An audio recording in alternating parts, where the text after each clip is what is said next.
సభకి నమస్కారం. ఈరోజు ఈ కార్యక్రమానికి ముఖ్య అతిథులుగా విచ్చేసిన గౌరవ రాష్ట్ర ముఖ్యమంత్రి వర్యులు మన అందరి అభిమాన నాయకులు రేవంత్ రెడ్డి గారికి, ఈ రంగారెడ్డి జిల్లా ఇన్ఛార్జి మంత్రివర్యులు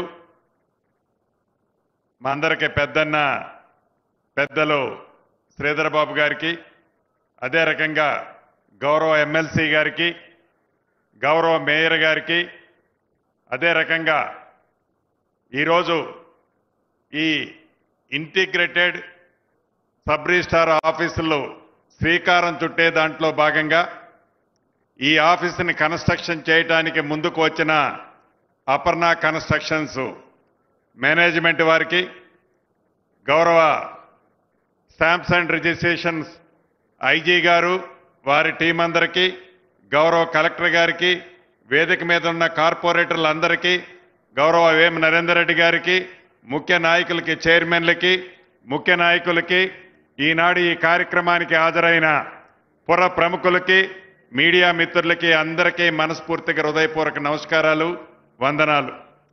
చాలా సంతోషం, చాలా ఆనందం.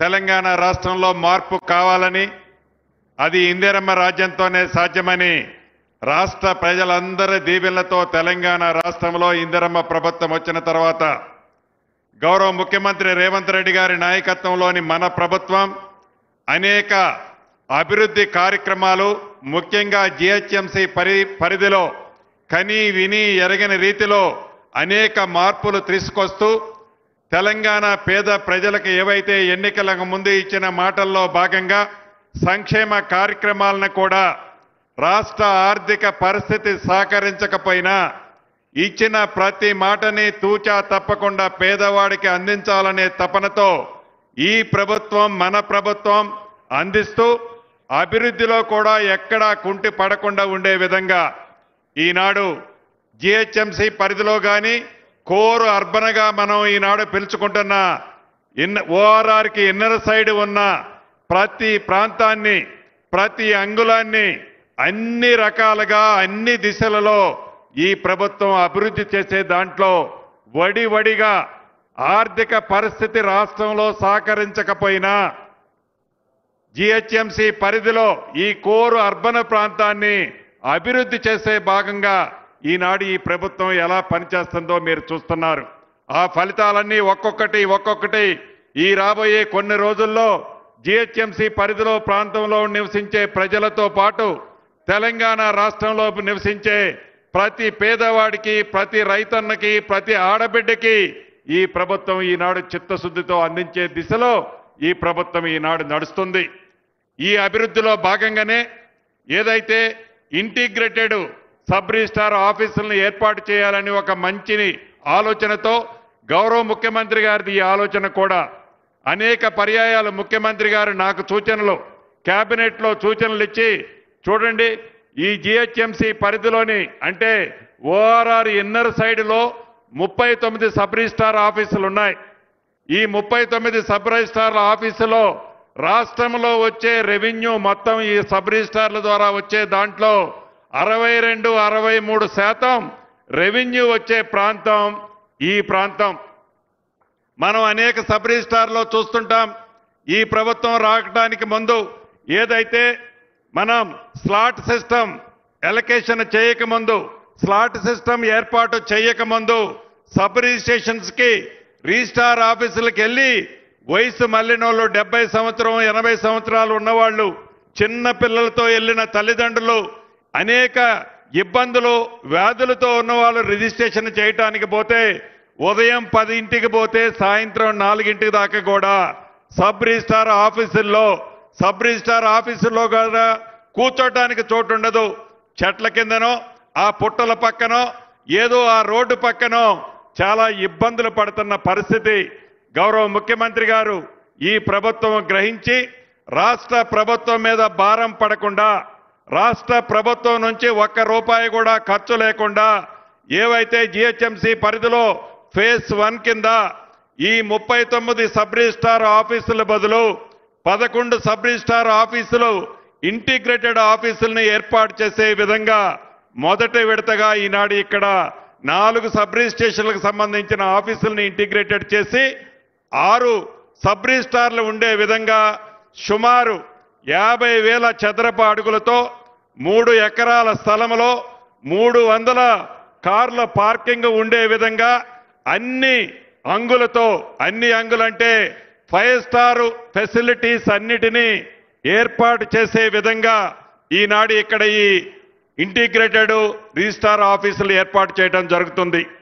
దీన్ని రాష్ట్ర ప్రభుత్వం మీద భారం పడొద్దని, రాష్ట్ర ప్రభుత్వంలో ఆర్థిక సంక్షేమంలో ఆనాటి ప్రభుత్వం చేసిన కార్యక్రమాల వల్ల ఆ సంక్షేమంలో, ఆర్థిక సంక్షేమంలో నుంచి బయట పడకముందే అభివృద్ధిలో ఎక్కడా వెనకడుగు వేయొద్దని గౌరవ ముఖ్యమంత్రి గారి ఆలోచనలు, సూచనలకు అనుగుణంగా ఎవరైతే ఈ కోర్ అర్బన్ లో ఉండే బిల్డర్స్ తో ఫేజ్ 1లో ఈ 11 ఇంటిగ్రేటెడ్ ప్లేసులను కూడా ఐడెంటిఫై చేశాం. గౌరవ ముఖ్యమంత్రి గారి సూచనలకి, ఆలోచనలకు అనుగుణంగా ఈ 11 ఇంటిగ్రేటెడ్ ఏవైతే ఉన్నాయో వాటిని రాబోయే కొద్ది రోజుల్లో ఫేజ్ 1 కింద కంప్లీట్ చేస్తామని కూడా ఈ వేదిక ద్వారా తెలియజేస్తున్నాను. ఏదైతే ఈ 50,000 చదరపు అడుగులు కన్స్ట్రక్షన్ చేసే అపర్ణ కన్స్ట్రక్షన్ మాకు 8-9 నెలలు కావాలని వారు కోరుతున్నారు కంప్లీట్ చేయడానికి. దీన్ని 6-7 నెలల్లోనే కంప్లీట్ చేయాలని కూడా ఆ శాఖ మంత్రిగా వారిని నేను ఈ వేదిక నుంచి అభ్యర్థిస్తున్నాను, కోరుతున్నాను. అదేవిధంగా ఈ ఫేజ్ 1 కింద మిగిలిన 10 ఏవైతే ఉన్నాయో ఈ రాబోయే కొద్ది రోజుల్లోనే వాటికి కూడా ఏ బిల్డర్స్ ఎక్కడెక్కడ నిర్మించాలనే విషయాన్ని కూడా కొద్ది రోజుల్లోనే ఫైనల్ చేస్తాం. ఈ ఫేజ్ 1కి సంబంధించిన ఈ 11 ఇంటిగ్రేటెడ్ ఆఫీసుల్ని రాబోయే ఈ సంవత్సరం లోపే శంకుస్థాపన చేసుకోవటమే కాకుండా మళ్ళీ తిరిగి గౌరవ మన ముఖ్యమంత్రి రేవంత్ రెడ్డి గారి చేతుల మీదుగా ఓపెన్ చేసుకోవటం కూడా జరుగుద్ది. చివరగా మీకు చెప్పదలుచుకున్నది ఒక్కటే, మన ప్రభుత్వం వచ్చిన తర్వాత ఏవైతే ఆనాటి ధరణిలో ఉన్న ఇబ్బందులని ఇచ్చిన మాట ప్రకారం ధరణిని బంగాళాఖాతంలో వేయటమే కాకుండా దేశ ప్రజలందరూ, దేశంలో అన్ని రాష్ట్ర ప్రభుత్వాలకి ఒక రోల్ మోడల్ అయిన చట్టం భూభారతి 2025 చట్టాన్ని తెచ్చుకున్నాం. ధరణిని ఆ భయంకరమైన భూతాల నుంచి తెలంగాణ ప్రజలకి, భూములున్న ఆసాములకి, రైతన్నలకి పూర్తి భద్రత కూడా కల్పించే కార్యక్రమాన్ని ఆ భూభారతి ద్వారా పరిష్కరించుకున్నాం. ఇప్పటికే సుమారు 8,60,000 అప్లికేషన్లు ఉన్నాయి. దాంట్లో 2 లక్షల పైగా అప్లికేషన్లు పరిష్కరించాం. గౌరవ ఆనరబుల్ హైకోర్టులో నిన్ననే సాదా వైనామాలకు సంబంధించిన అంశం మీద కూడా ఏదైతే ఆ గతంలో స్టే ఉందో ఆ స్టే కూడా వెకెట్ అయింది. దానికి సంబంధించిన 4 లక్షల అప్లికేషన్ని వడివడిగా ఏవైతే జెన్యూన్ అప్లికేషన్లు ఉన్నాయో వాటిని కూడా ఈ ప్రభుత్వం పరిష్కరిస్తుంది. అంటే 10 సంవత్సరాలలో ఈ తెలంగాణ రాష్ట్రం ఏదైతే ఆనాటి ప్రభుత్వం చలవ వల్ల, ఆ దొరవారి ఆలోచనల వల్ల విధ్వంసానికి గురైందో ఒక్కొక్కటి ఈ రాష్ట్ర ప్రభుత్వం గౌరవ ముఖ్యమంత్రి రేవంత్ రెడ్డి గారు ముఖ్యమంత్రి గారు అయిన తర్వాత ఒక్కొక్కటి చక్క పెడుతూ అభివృద్ధిని, సంక్షేమాన్ని జోడెడ్ల 2 కళ్ళల ప్రతి అంశాన్ని క్షుణ్ణంగా పరిశీలించి పట్టణ ప్రాంతంలో నివసించే ప్రజలకి ఎక్కడా ఇబ్బంది కలగకుండా ఉండే విధంగా, అదే విధంగా రూరల్ ప్రాంతంలో పల్లెల్లో నివసించే అన్ని వర్గాలకి అన్ని వసతులని ఈ ప్రభుత్వం కల్పిస్తుంది. మొదటగా ఫేజ్ 1లో అర్బన్కి సంబంధించిన ఈ 11 ఇంటిగ్రేటెడ్ రిజిస్ట్రార్ ఆఫీసులు కంప్లీట్ 1 ఇయర్లో చేసుకుంటాం. దీంతో పాటు సైమల్టేనియస్ గా రూరల్కి సంబంధించిన అన్ని సబ్ రిజిస్ట్రార్ ఆఫీసులను కూడా అన్ని వసతులు ఈ ప్రభుత్వం కల్పించొద్దని కూడా మనస్ఫూర్తిగా మీ అందరికీ తెలియజేసుకుంటూ ఒక మంచి సూచన, ఒక మంచి ఆలోచన, ఒక మంచి దశని తెలియజేసిన మాకు వివరించిన గౌరవ ముఖ్యమంత్రి గారికి మరొక్కసారి మనందరి పక్షాన అభినందనలు కృతజ్ఞతలు తెలుపుతూ సెలవు తీసుకుంటున్నాను. Thank you very much. గౌరవ